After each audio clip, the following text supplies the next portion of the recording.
Hello, everyone. Hey, Ravinda. Welcome. Welcome Hello, to Sue, you. and everyone who are listening. Yeah, I think we never introduced each other in a way that we can represent ourselves from what you see in me or as a coach, how you want to describe me. And I would like to introduce you for our podcast. I would think we talked about the silent voice many times, but we never really introduce ourselves. Uh, let's introduce ourselves, but from a different angle. Okay, Like you introduce yourself, and I will introduce you. Like you introduce me, I introduce you. okay. Okay, Uh, can you show me how to do that? okay. Here is Ravita. Um, I know Ravita from JCT School. She's a life coach. She is a wonderful person, and she has helped many clients. Uh, for relationships and other areas too. Finding the purpose, finding the meaning of life, finding the building the relationship within the couples. I hear all the stories, all the success stories for the clients she explained. So I know her. She's a wonderful coach, and she goes above and beyond to make sure that her clients are happy, her clients are having a fulfilling life, a relationship, and whatever way she goes even beyond extent to fight for the clients at court. So she has a very good reputation in the law and enforcement area in her country, where she does a lot of testimonials to show up to keep testimony against abusive people, abusive behaviors of people, no matter gender, whatever gender it is. But she does provide her valuable and truthful findings to the court. So she has been involved in many communities to help people. So that is how I know her, that she has been doing tremendous job for the community to help people.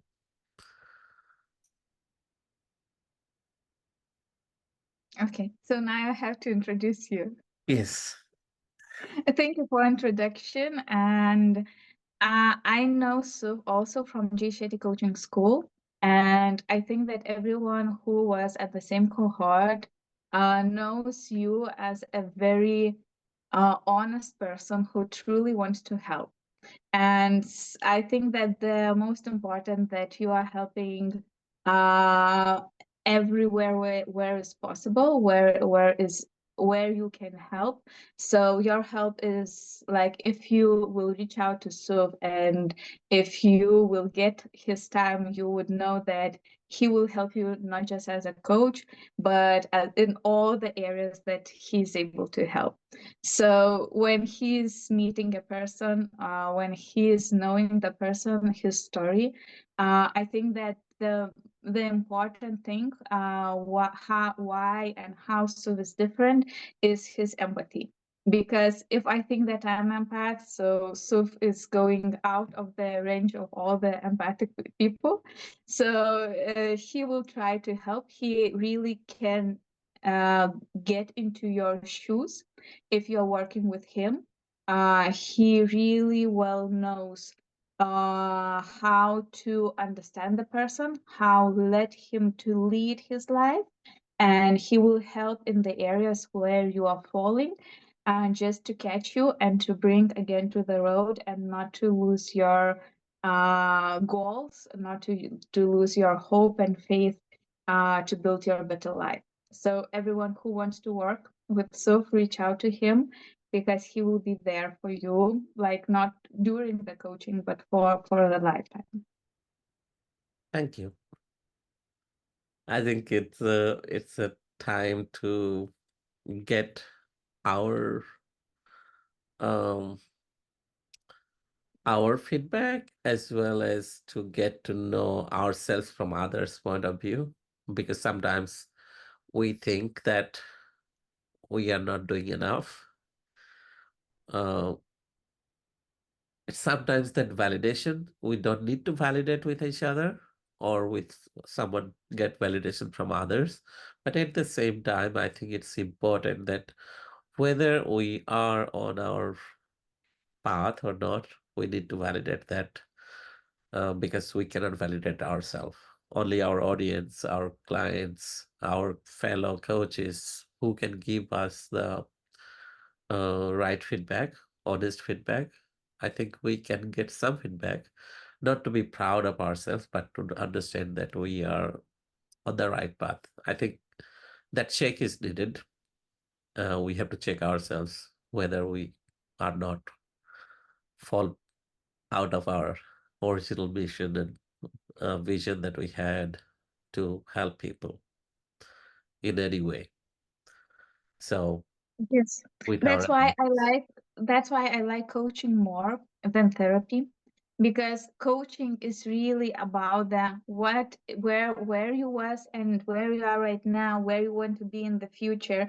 And that's why when we know each other for more than a year, we know where we meet each other, what was our goal, what was our vision. This is where we started to have a conversation. So that's why that, looking back and seeing for me you where you was and where you are right now by showing your personalities, I think this is where coaching wins against the therapy, because we are always looking at the person and helping them to understand his growth while the person is working with us, or just being next to us in a different areas in our life. Yeah, that is where the life coaching shines. And I think there is a very bad reputation about the life coach as a term in the industry, because everybody is trying to be coach, and everybody has their way of looking at what they are doing. But it's important that no matter it's life coaching you do as getting a certification or degree program or whatever, coaching is a coaching. But to find the right person for yourself, and if you're not able to find right person and you fall into a wrong coach, that might impact your life. That doesn't mean that all the life coaches are out there are not able to accomplish your goals, not be able to provide the support that you need. Yes, I was talking to a few other coaches over the weekend, and realized that our conversation was about their coaches, their who calls themselves as coach. I have nothing against anybody, but still, there is a bad reputation about the term life coach. So it's just an awareness, because life coach is not a regulated uh, profession like therapist. And that is why probably everybody, whoever is helping people, call themselves as a coach. But going through a program gave us those frameworks to understand how we can help a client go from point A to point Z. We learn those frameworks, but we have our own framework. We have our own way to apply those frameworks based on the client needs. There is nothing set on rule, set on the stone. So we are different. What is your I viewpoint? would I would disagree about that, and it's a very like wrong understanding. You have to understand that life coaches are certificated, they are regulated. And I will give you an example for everyone to understand. It's very good to explain through the dogs. Yes. So in general, there was dogs who were breeding the way they want. Then we are starting to build breeds, and breeds now are under the control. So it means that all the breeders should follow some rules. Yes, they cannot breed dogs with some illnesses, genetical illnesses. And if you want to be that to breed the same breed, you have to like do genetic tests. You find the right male or female for the next generation, and everything is documented. This is where right now our coaches, we are under the federations, under some kind of rules. We are not a veterinarian who is like breeding and doing that like in my farms, yes, by creating, for example, cows in a better way for the better meat, yes. We are not in that way where I said that there is a therapist like a veterinarian, but we are breeders. It doesn't mean that we don't have information, that if we don't have a license as a veterinarian, it doesn't mean that we don't have knowledge and we don't know where we are. We have a lot of rules that we have to follow. the so we have to understand also that it's not like everyone can be a coach. It's not like it's under the rule everyone can do whatever they want. No, there are rules.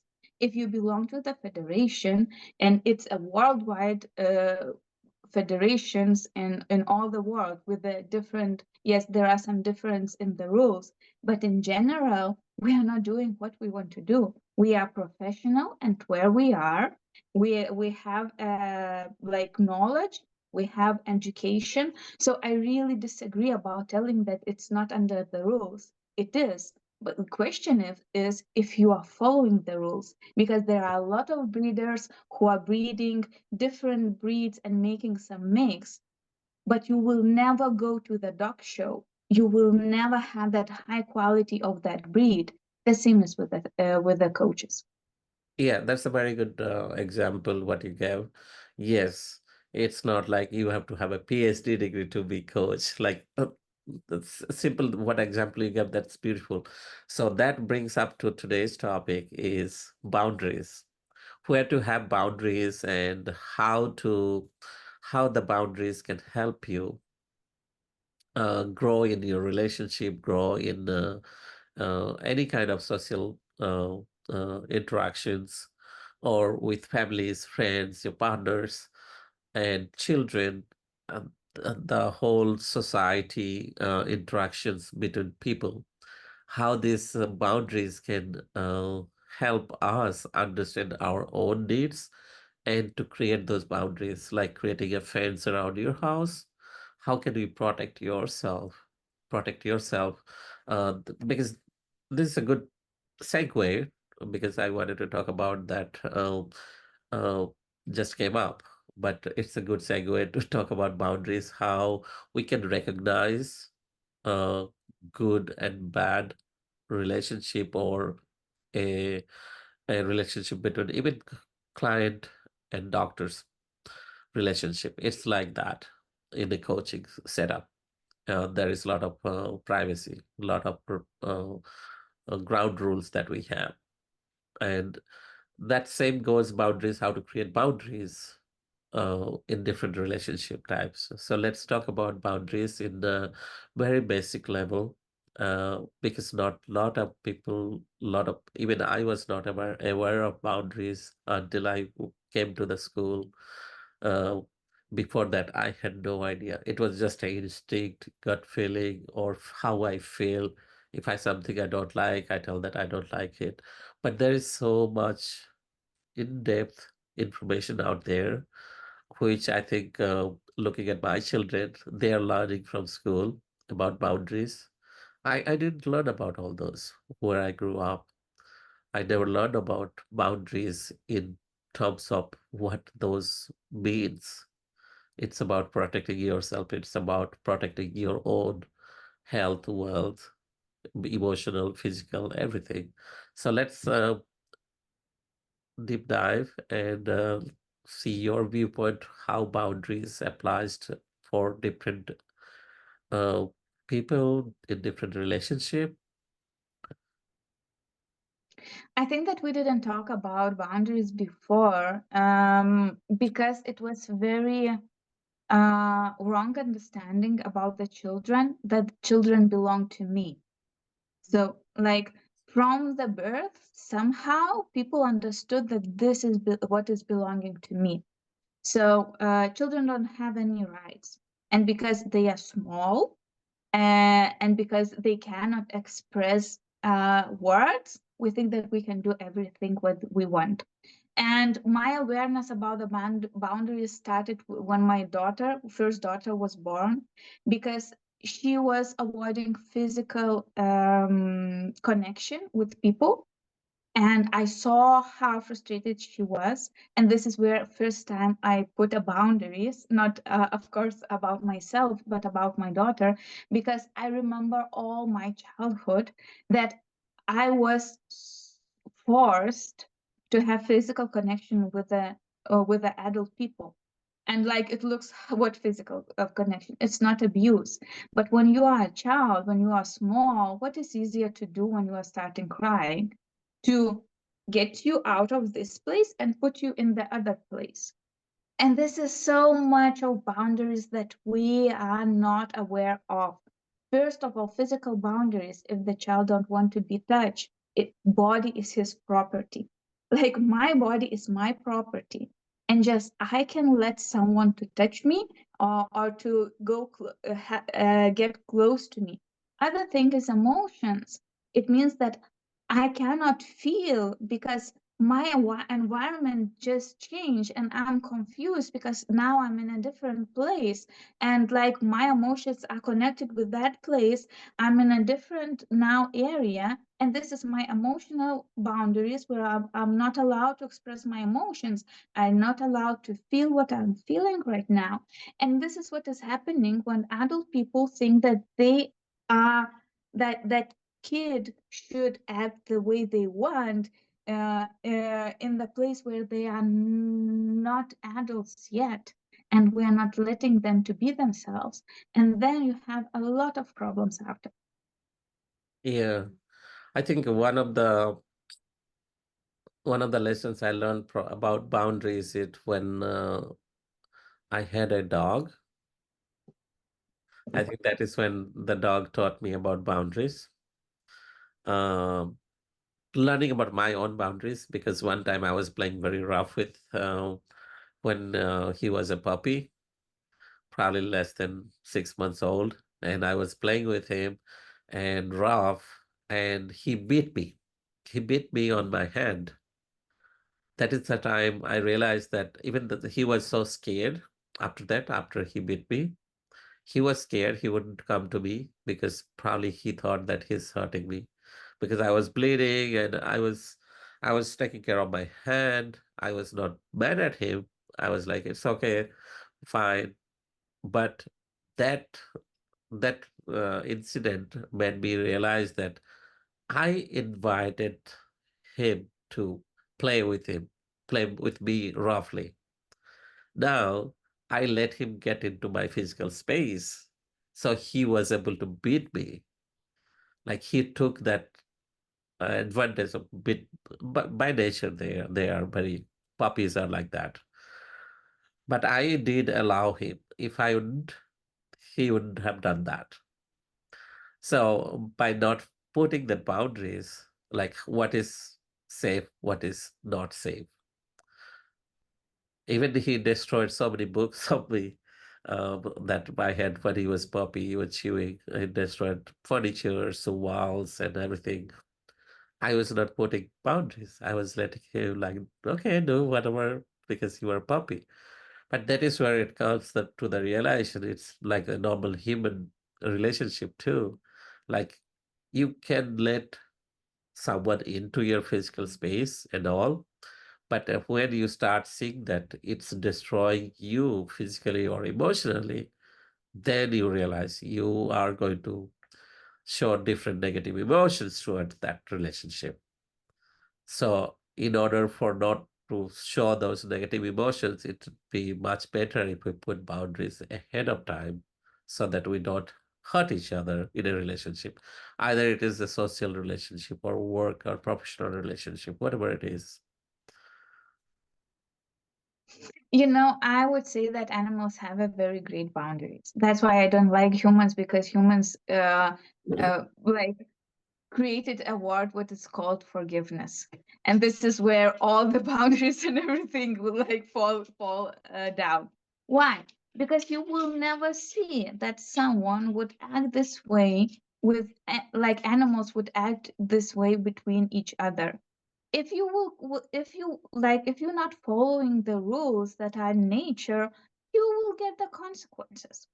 And now, what we are creating with the kid who don't want to hug his uncle because he's drunk, but he just saw you and wants to hug you, and you are telling no because you are feeling bad smell because you don't know that person, or you are seeing it 2 or 3 times a year.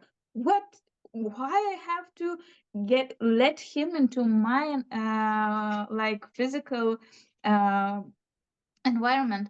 And like, everybody around you, when you are a child, standing there and telling you that you're supposed to do that, and you are going against your boundaries, and what you are creating when you are getting adult, when you are having like some relationship at a teenage or older, when someone is trying to hug you, subconsciously you have the feeling that you're supposed to do that, you're supposed to accept that. How you could tell like a boy or a woman that you're not allowed to touch me? Because this is what you learn. But you will never see in animals that someone would, like, that mother will let to touch some other like animal from different community to lick or to clean her baby. It will be absolutely like, no, because like the small animals are growing in a community, and if someone hurting a baby, mothers protecting him no matter what. Of course, there are some abuses that I notice in the monkeys, like gorillas and so on. There are some like very aggressive, abusive behavior, especially from male or females. Usually, they are having more emotions like jealousy that they are representing in the communities, and you can see that.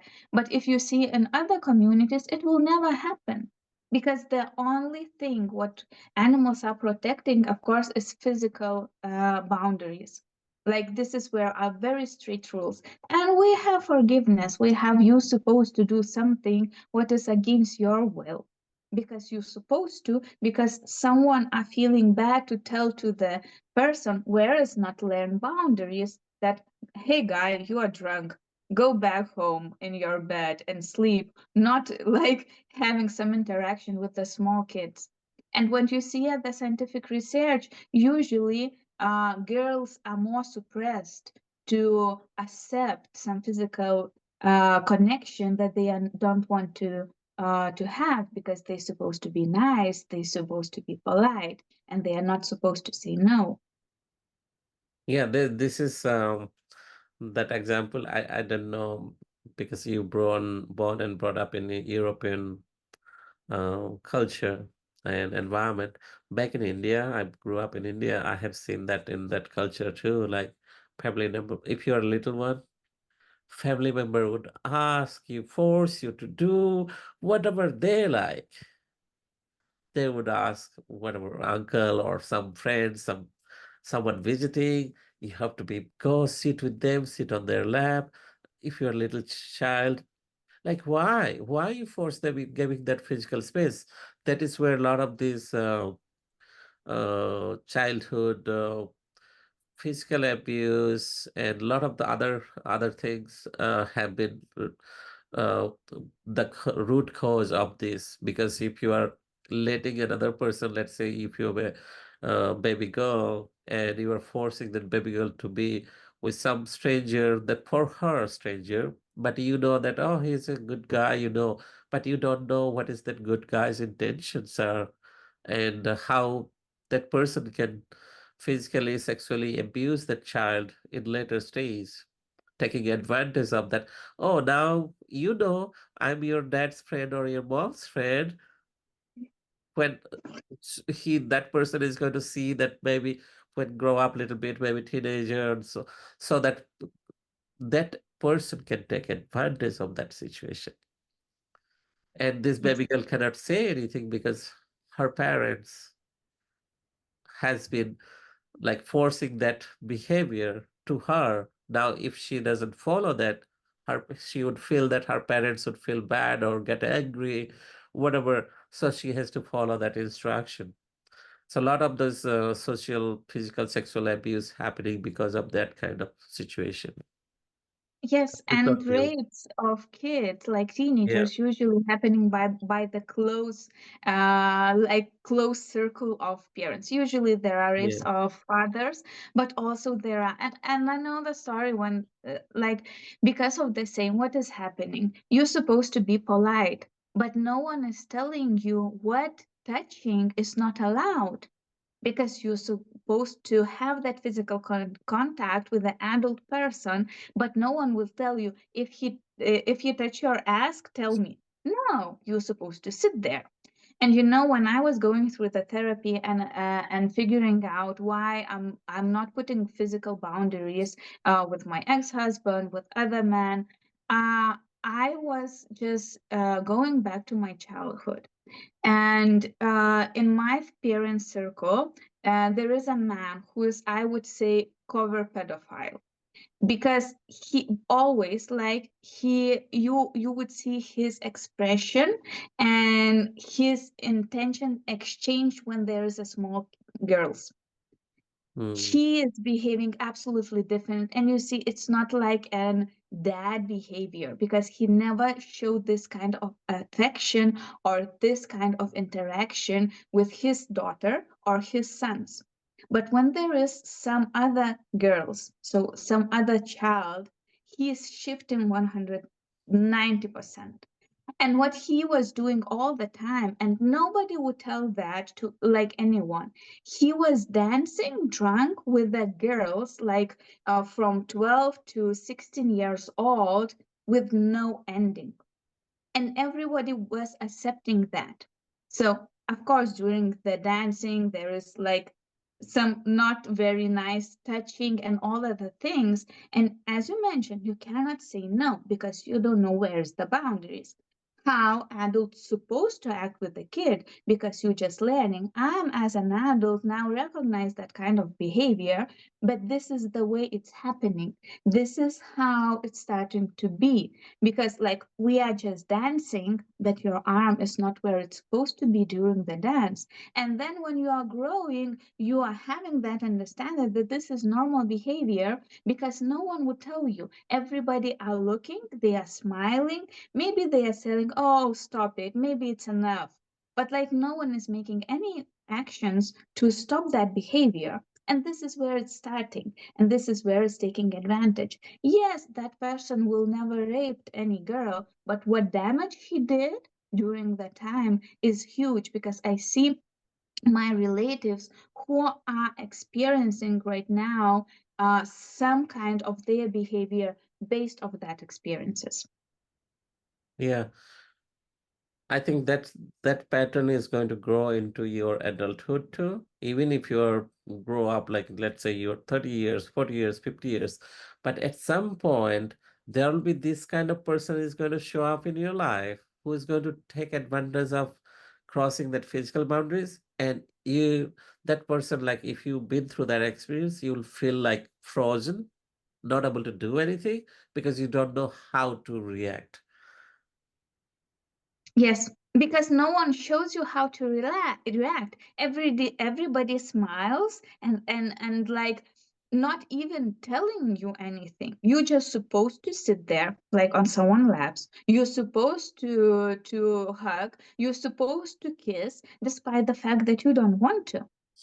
So, and this is where the boundaries is like breaking down from the very, very young age. When you are like, even when a baby is crying and you are trying to to give him like physical connection, not always this is what a child wants, and you have to like and you have to understand that because we are not catching up child body language unless we are starting to hear what he is saying. And you know that the first word usually is no, because like child has, when you don't hear his body language, he has to stop you for your bad behavior, for crossing his boundaries. Yeah. When the baby has no fear, uh, no no feeling of any kind of fear. Like babies are fearless anywhere, unless you they grow and learn that from others. Like we teach them all those other emotions. Otherwise, baby has only one emotions. I could say that joy is the only emotion they know. They always smile. They also know pain very well, like Yes. they But experience that. but they do not have all those emotions built in. They learn that as they grow I and would say they learn behavior, how they're love supposed behavior. to act. It's not about emotions, it's about the behavior because Yeah. they are learning from the environment. And if you put a child in the environment where he is not allowed to say no, Uh-huh. like when he grow up, he don't know how to say no. When you grow a child in an environment he where everybody will tell him what and when and how fast he's supposed to do, when you are working with an adult, he don't know who he is. He don't know what he likes. He cannot identify himself. He needs that acceptance from others. He needs that answers from others. What I supposed to do? This is where people are coming by asking, I don't know what I like. I don't know what I want to do in my life. It's because of the learned behavior. It's because of the childhood trauma where you don't have any uh like time to choose something what you want, to understand what you like. You just, you wake up, you go there, you eat this food, you cannot say what you like to eat or not. You're supposed to go sleep at this time, you're supposed to wake up. Like at school, you have to sit quiet because if you're not sitting quiet, we are telling your parents and parents will shout at you. Like everywhere is consequences. I just have to follow rules. How you can have self-esteem by growing in this kind of environment? Yeah. I think we are no there is there is no human being haven't been through childhood trauma. Uh, Childhood trauma are the learning that the way we learn from our environment, from parents, from everybody around us, and that is the way we learn, and those carry to the adulthood. How we behave, how we learn, how we kind of have those relationships, and how we can put boundaries because we just repeat the same pattern in the future too. So that is why it's important to learn about the boundaries as well as learn about where those learning came from. I disagree that there is no child without the trauma. Uh-huh. Yes, if we would live in a healthy society, the trauma would be like parents' death, like siblings' birth, environment like home change. This is what like really big change that you cannot avoid because when you decide, Yeah, for yeah, that example, is why to I'm move saying out that. because yes, but all other things Uh-huh. are because of our lack of intelligence and knowledge, Mm-hmm. our lack of empathy and understanding that if that person is 2 years old, it doesn't mean that he belongs to me. It doesn't mean that he don't has his voice. It doesn't mean that he cannot understand his needs and express to you. I don't know why people are thinking that they know better what other needs, Mm. especially when it's about the kids. They don't ask them. And also was working with at the G Shetty coaching school with one woman. She was a single mother, and I was asking her like, I'm going for a walk with my daughter. I'm driving there. I'm doing this and that, and like, and she's not happy. And I asked her, did you ever ask what she wants to do during the weekend? Are you just making a choice on her based on your needs? Sometimes it's so simple to ask for a child. He like a 2 years old kid will tell you what he wants to do. And I have a very beautiful story with my clients. I was working with a couple.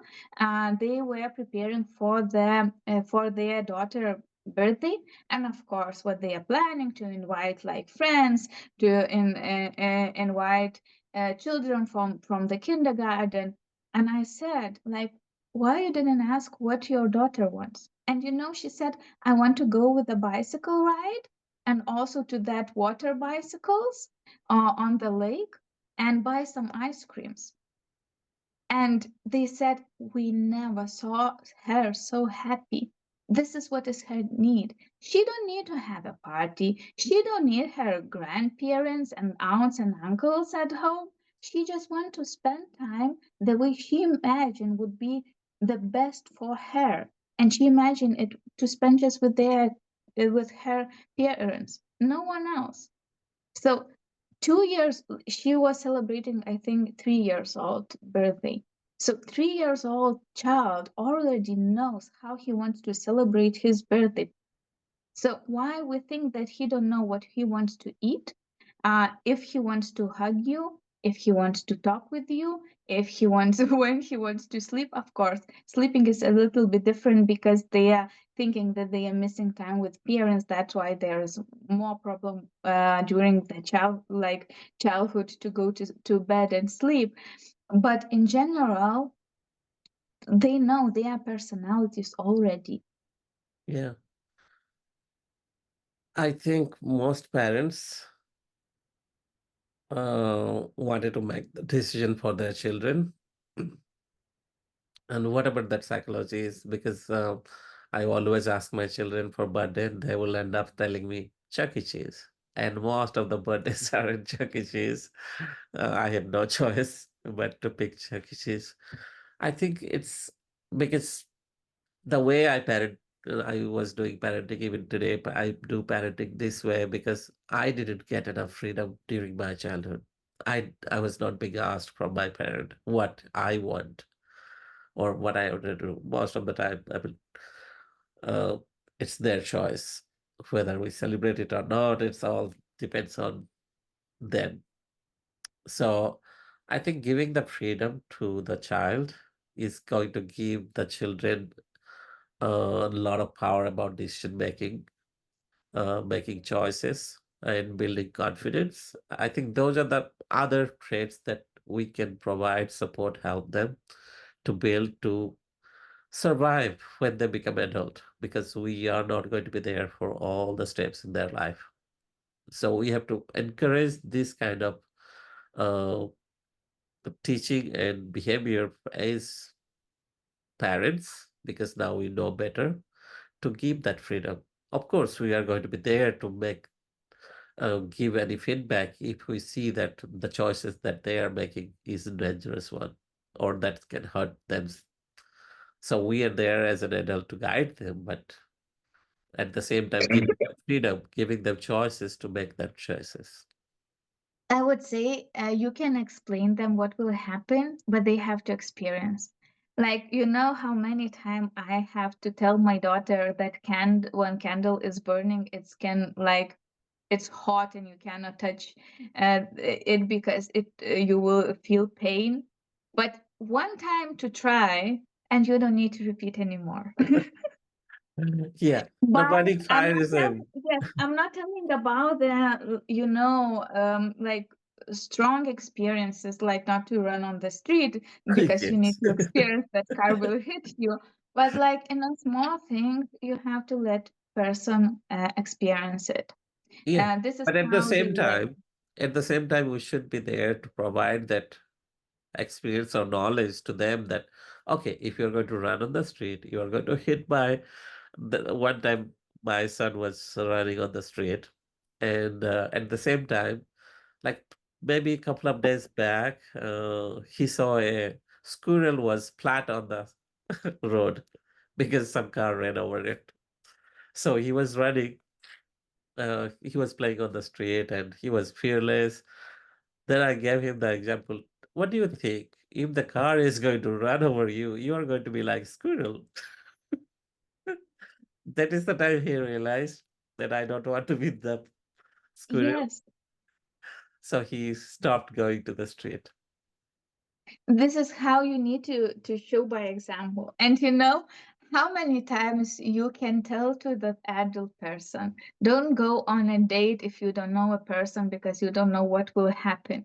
Until it happens, the person will do the same mistake, because they will think, I know, I trust, I did, like, what are you talking about? You know, that's why there are so many stories, because we are learning the best from our own experiences. But you know what? Also, I want to tell about the other things, because we talk a lot about the physical boundaries. So I want to point out that every person body belongs to that person. So it means that you can say no in every decisions and every choices. Where you cannot say no when you are unconscious, this is the only thing.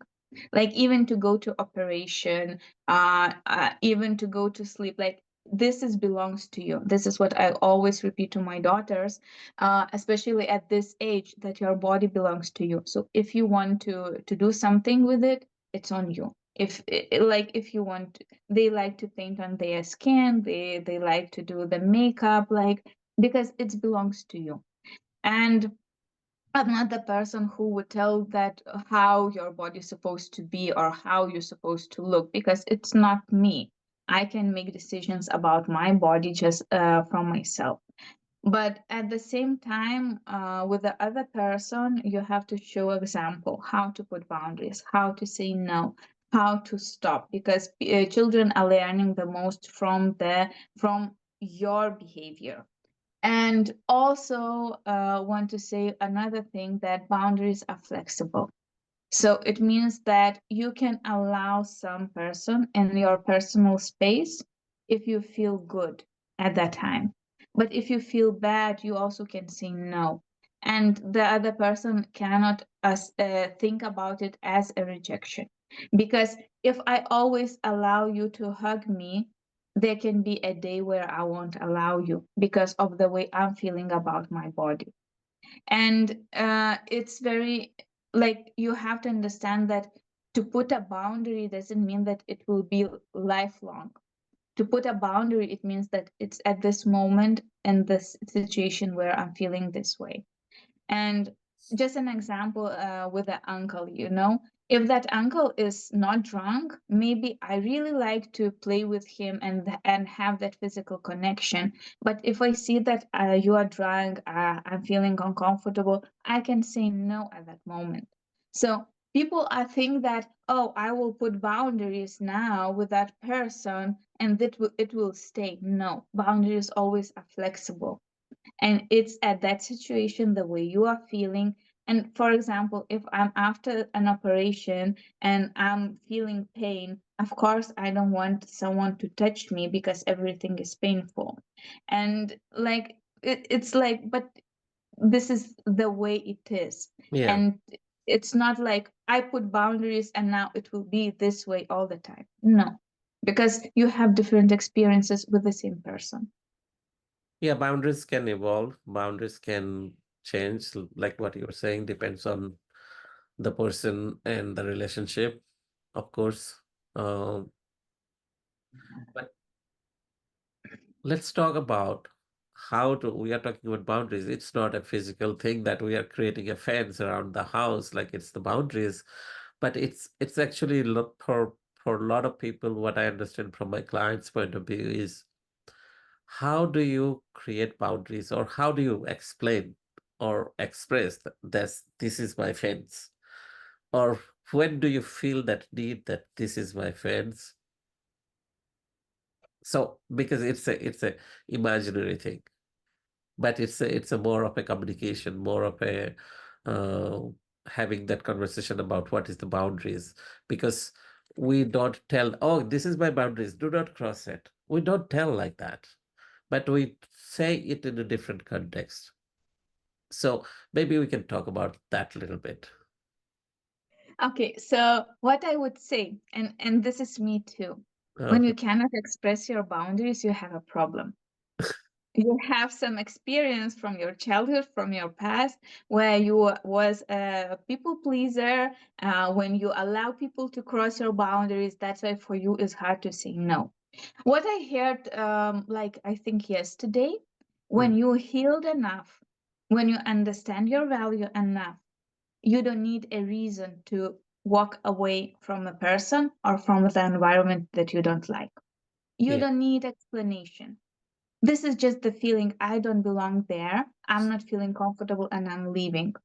And what is usually happening, especially with the people who who don't learn self-esteem, awareness about how they are feeling. For example, they are coming to a party and they are seeing that this is not environment that I like, but how I would look if I will walk away just at the first minute. Maybe other will feel bad about that. Maybe they will then gossip about me and all other stuff. What is coming from like you're supposed to behave this way.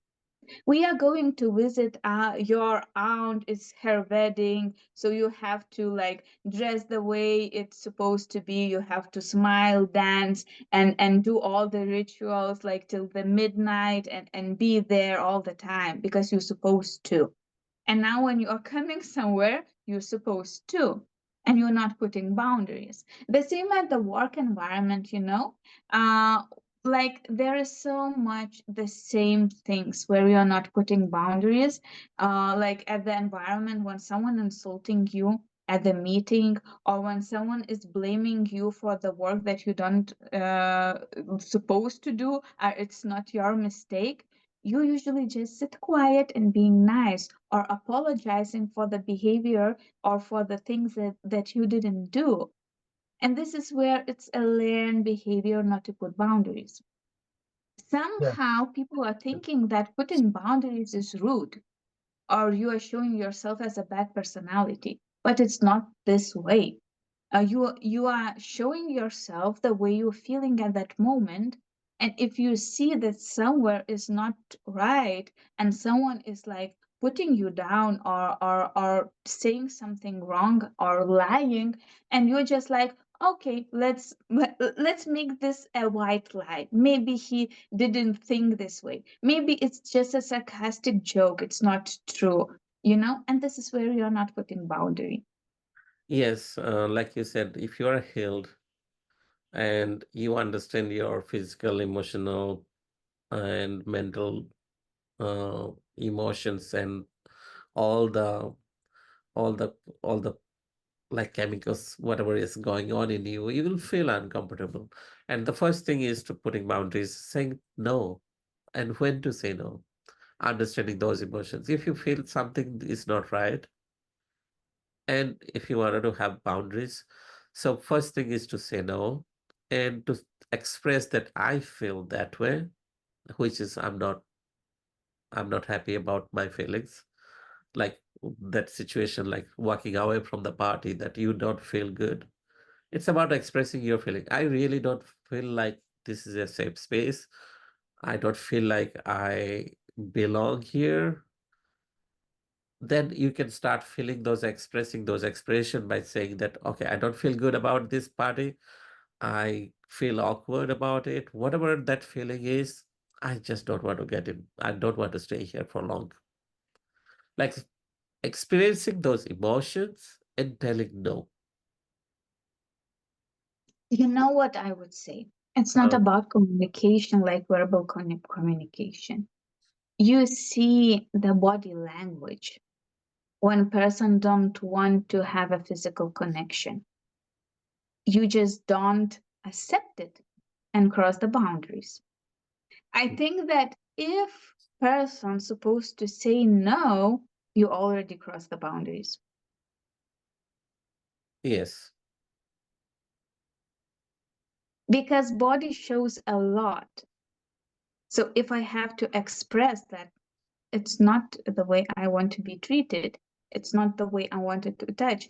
Because, from the psychology, because I learned at the beginning a lot about the dog's psychology, the dog's behavior, body language shows. You will see, there is like shoulders are shifting, legs, like feet are on the other direction. You seeing that person is going like out of you. This shows that you are crossing the physical connection with that person, and you will see that, and it's visible, and everybody feels that, and which person is getting closer to you, because physical boundaries, we are talking about like touching.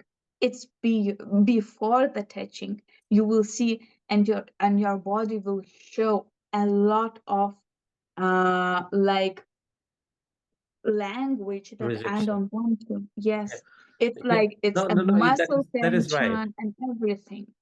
Yeah, but that is right. But if the person has the intent to being with that person physically and try to seduce that person, and that person is not able to say no, even understanding that someone is crossing the boundaries, that person has to do something about it.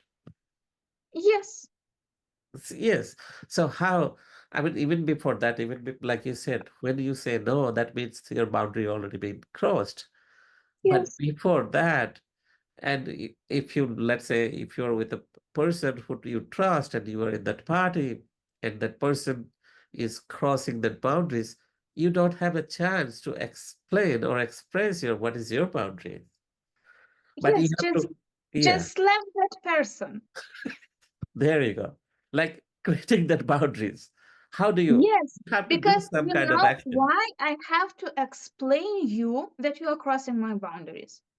Yes. Like what I would say, no, I don't like that you're touching me. And then what will happen if that person wants to seduce? Exactly. That is Oh, where come I was. on. It's just a friendship hug, Yes. and all other things. Yeah, that is how You you know have to take what action I would to. say? Like uh, abusive person, if he is not understanding your behavior, if it's not respecting you, the only thing what they understand is physical action. yes. Then they will shout, oh, you are crazy. Everybody, like, there are a line to wait Yeah, that yeah, I will dance with someone. Okay, let's go. Like, go there for all of that, because this is what I experience it every time. When you are trying to say no, it's not working. Most of the time it's not working, yeah.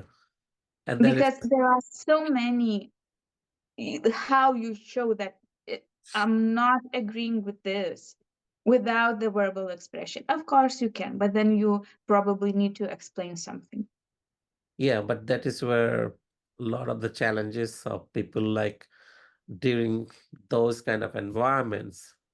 And if you are not showing, and if you're under influence, that's a whole different thing. Now, your emotional decisions or mental decisions are kind of blurry, not able to make decisions. But if you are sober, if you are in clear mind, you'd be able to take action to show the right way, and just protect yourself from those situations.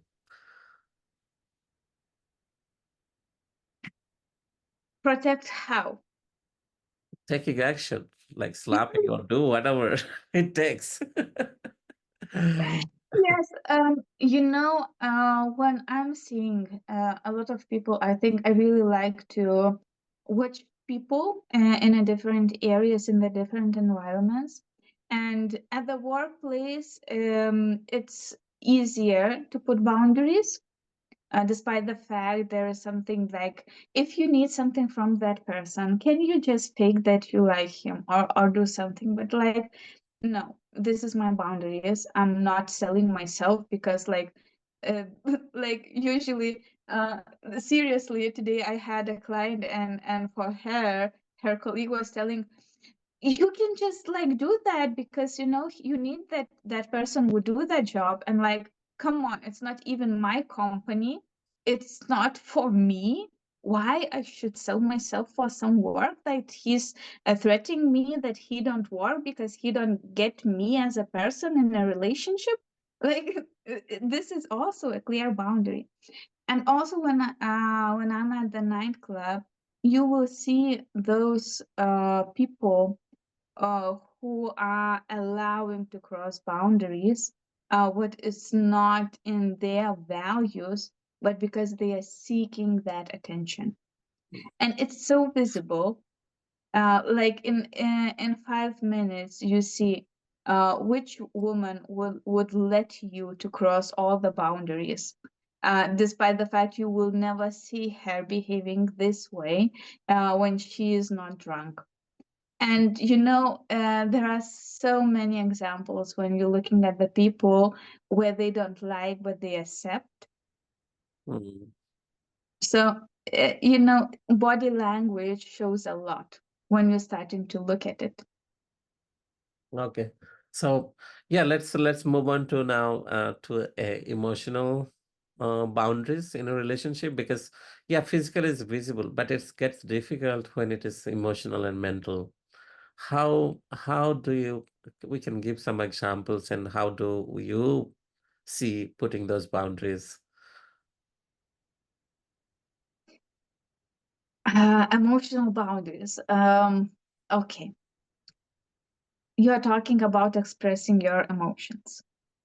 Yes, how do you put boundaries that someone doesn't cross, similar to the physical boundaries, where you feel uncomfortable with your emotions, like, okay, this is my emotional space, like I don't want to share, I don't want to let you in to know more about my emotional feelings, right? You create those boundaries for different people, different relationship. Oh, this is I like that you tell this. Why you don't want to express your emotions? Depends on who is that person is. Re- See, the point is we have relationship with different people in different um, areas, like social, work, and everything, right? Like when you were at work, you closed off certain areas of your, you don't show that you are professional there. You are not there to show off your emotions or your personal space of whatever is going on in your life. You are there to work, right? We are not there to show our emotions or have relationship. Now you have another relationship, let's say with your parents. You have certain areas of emotions, mental space, emotional space you are giving to the parents. Same with children, space, same with your boyfriend, your spouse. So there are different people, different relationship has the limitation. But again, outside of all that, like the physical space that you have also your emotional space, where that is your sacred space, right? I would say in this way. You, in all the environments, you have to express your emotions, but in the ethical way. This is the only rule. Yeah, no, So it expressing means emotions versus letting someone in. Let's say someone is going to, at work, is going to ask you about, oh, how is your life going on with your ex or with children? Would you to tell them that those answers? Probably not. That is I will. not your business. Probably someone if asked those personal questions.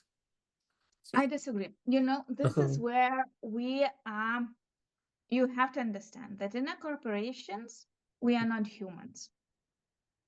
This is where also, we are creating some rules the way you're supposed to behave. You weren't supposed to cry if your mother dead at work at the meeting because you're supposed to be professional. It's not possible. It's just not possible. Because you learn to suppress your emotions, they will go through in a different area. Like some physical pain, or you will go at home and start to shout at your family because you suppressed your emotions at work environment. This is what I really don't like, and I really like that shift about that, like, emotional understanding, that if you're going through something, people will understand that, and not asking you, go on a meeting and do this because you're supposed to do, because we have deadline no matter what is happening in your personal life. Like, we are not robots. We cannot do that. We cannot suppress our emotions. Yes, we have to give that space if the person wants, for example, to be alone, to cry alone.